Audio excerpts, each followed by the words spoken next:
Na kufuatia kuuawa kwa watu 6 katika shambulizi la kushtukiza lililotokea kwenye barabara ya Arabia kuelekea Mandera, wakazi hao wenye hasira waliandamana katika mitaa ya mji huo wakitaka vyombo vya usalama kuchukua hatua za haraka pamoja na kuondolewa kwa vikosi vinavyodaiwa kuwa vya Jubaland vinavyoishi eneo la Omar Jilo, ambavyo baadhi ya wakazi wanavihusisha na shambulizi hilo.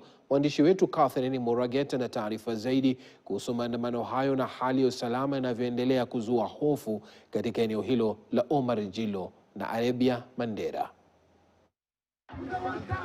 Wakazi wa Mandera waliingia mitaani kuandamana siku chache baada ya watu 6 kuuawa katika shambulizi la kushtukiza lililolenga gari la abiria lililokuwa likielekea mji wa Arabia.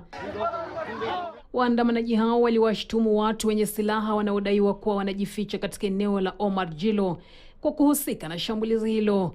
Wakazi hao pia walitaka kuondolewa kwa vikosi vinavyoshukiwa kuwa vya Jubaland vinavyoishi eneo hilo, wakisema uwepo wao umechangia kuongezeka kwa ukosefu wa usalama kwenye barabara hiyo yenye hatari. Security gani tuko nayo?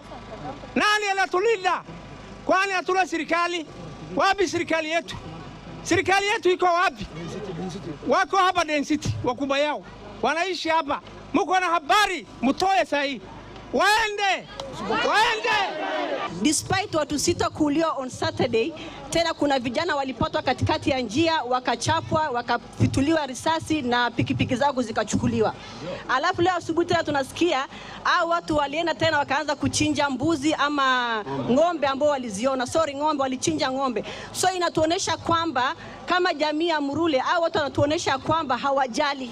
Akizungumza na waandamanaji hao, kamishna wa kaunti ya Mandera James Chacha aliwataka wakazi kuwa watulivu na kuepuka vitendo vya kulipiza kisasi ambavyo vinaweza kuzidisha hali ya taharuki katika eneo hilo. Ningependa kuwasihi wananchi wote tuwe na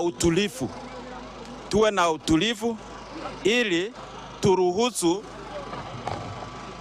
turuhusu vyombo vya usalama waweze kuendesha uchunguzi wao, wakamilishe kwa haraka ili tuweze kuweka wale wahaini ndani kufuatana na sheria.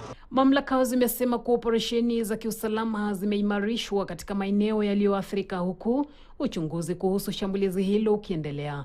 Watu wengine kadhaa walijeruhiwa katika shambulizi hilo lililotokea eneo la Omar Jilo katika kaunti ndogo ya Arabia.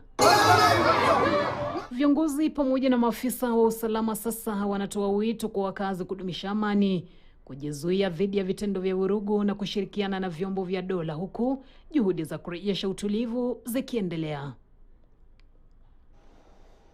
Catherine Muraget, KTN, Nairobi. Na bila shaka taarifa yake Catherine Muraget inanipatia mimi nafasi ya kupata tama la maji. Tukirudi tutakuja kuangazia taarifa nyinginezo ambazo